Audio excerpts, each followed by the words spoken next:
15 pahala berhubungan suami istri menurut Islam. Bagi sepasang suami istri, hubungan suami istri tidak hanya memberikan kesenangan, kebahagiaan dan keharmonisan rumah tangga saja, namun juga mulia dan berpahala, sebab dilakukan dalam kondisi halal. Hubungan suami istri bisa menjadi perekat rumah tangga atau kunci rumah tangga bahagia dan menjadi hak bagi keduanya. Agar bahagia dan bersemangat ketika melakukan hubungan badan bagi suami istri yang sudah menikah, berikut 15 pahala berhubungan suami istri menurut Islam. Semoga menjadi motivasi untuk terus dekat dengan pasangan Anda. Yang pertama, adalah dinilai sebagai sedekah. Dalam sebuah hadis, hubungan badan antara kalian dengan istri atau hamba sahaya kalian adalah sedekah.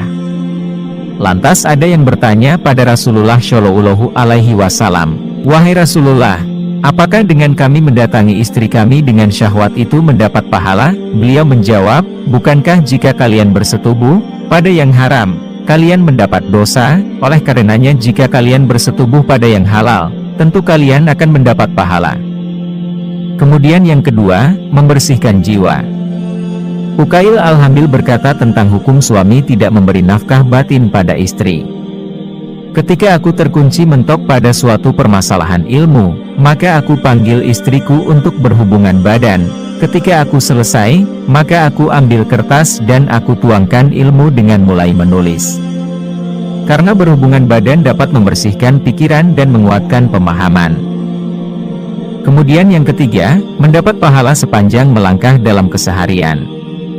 Dalam suatu hadis yang artinya, barang siapa yang menggauli istrinya, sehingga mewajibkan mandi pada hari Jumat, kemudian dia pun mandi lalu bangun pagi dan berangkat ke masjid pagi-pagi, dia berjalan dan tidak berkendara, kemudian duduk dekat imam dan mendengarkan khutbah dengan saksama tanpa sendau gurau, niscaya dia mendapat pahala amal dari setiap langkahnya selama setahun, balasan puasa dan sholat malam harinya. Hadits riwayat Tirmidzi, An-Nasai, Ibnu Majah dan Imam Ahmad. Kemudian yang keempat, memenuhi hak suami istri. Dari Husin bin Misan, bahwasanya saudara perempuan dari bapaknya, yaitu bibinya pernah mendatangi Rasulullah Shallallahu Alaihi Wasallam karena ada suatu keperluan. Setelah ia menyelesaikan keperluannya, Rasulullah bertanya kepadanya, "Apakah engkau telah bersuami?" Ia menjawab, "Sudah." Beliau bertanya lagi, "Bagaimana sikapmu kepada suamimu?" Ia menjawab, "Aku tidak pernah mengurangi haknya kecuali yang aku tidak mampu mengerjakannya." Maka Rasulullah menjawab, "Perhatikanlah bagaimana hubunganmu dengannya, karena suamimu merupakan surgamu dan nerakamu." Nabi Muhammad Shallallahu Alaihi Wasallam bersabda, "Demi jiwa Muhammad berada di tangannya, seorang wanita tidak akan bisa menunaikan hak Allah sebelum ia menunaikan hak suaminya, andaikan suami meminta dirinya, padahal dia sedang berada di atas punggung unta, maka dia istri tetap tidak boleh menolak." Kemudian yang kelima, jalan ke surga.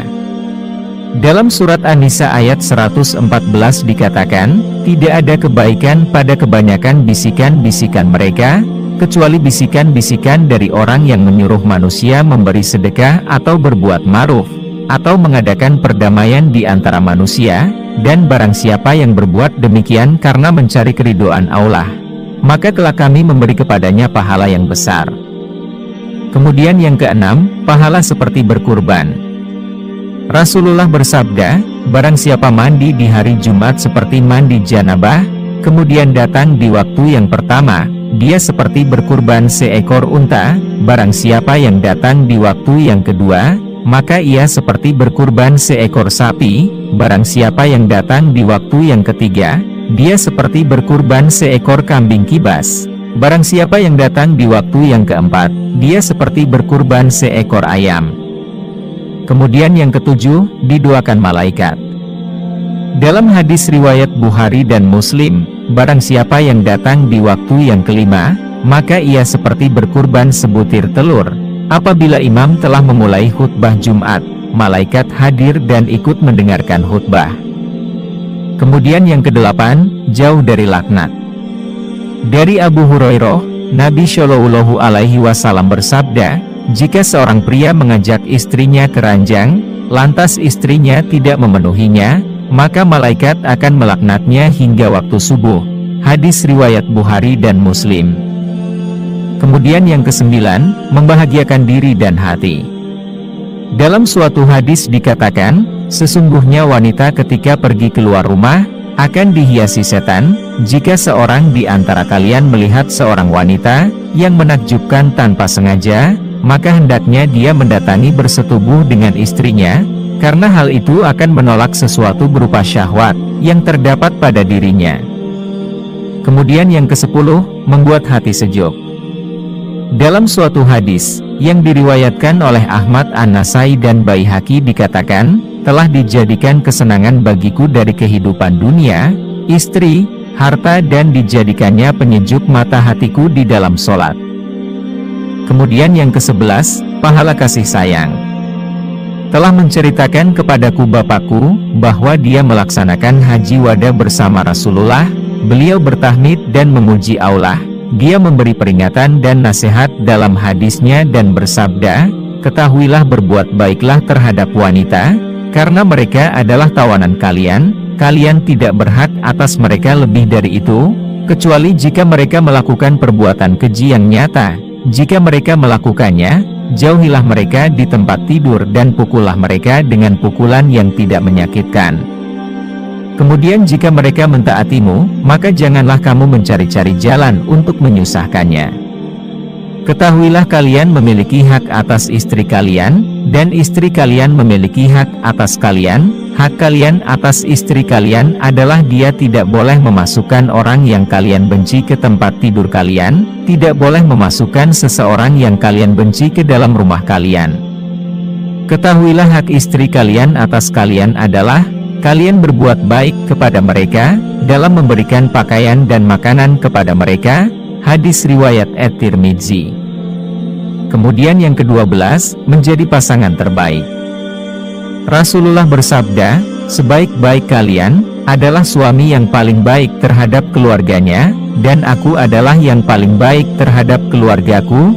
Hadis riwayat At-Tirmidzi. Kemudian yang ke-13, pahala mengalir sepanjang waktu.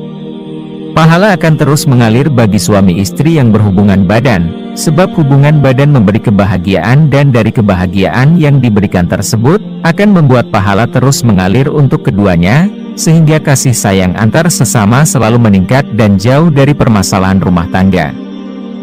Kemudian yang ke-14, mencegah keburukan. Dengan melakukan hubungan badan suami istri, tentu akan dijauhkan dari keburukan, yakni menjauhkan dari maksiat. Baik itu zina mata, zina hati dan sebagainya, sebab apa yang diinginkan telah dipenuhi oleh pasangannya atau suami dan istrinya, sehingga dia tidak butuh hal lain dari luar untuk bahagia, cukup dengan istri atau suaminya saja. Kemudian yang terakhir, jauh dari maksiat. Dihalalkan bagi kamu pada malam hari bulan puasa, bercampur dengan istri-istri kamu.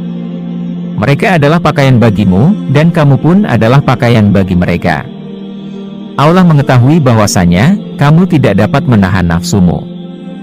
Karena itu Allah mengampuni kamu dan memberi maaf kepadamu, maka sekarang campurilah mereka, dan ikutilah apa yang telah ditetapkan Allah untukmu, dan makan minumlah hingga terang bagimu, benang putih dari benang hitam yaitu fajar.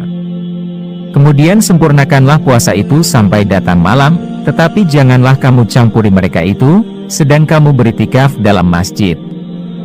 Itulah larangan Allah, maka janganlah kamu mendekatinya. Demikianlah Allah menerangkan ayat-ayatnya kepada manusia, supaya mereka bertakwa. Surat Al-Baqarah ayat 187. Demikian yang dapat kami sampaikan, semoga menjadi wawasan dan motivasi untuk Anda, agar terus meningkatkan kedekatan dan kasih sayang dengan suami istri, sehingga dapat menjadikan hal tersebut sebagai jalan pahala dan dapat mencegah maksiat.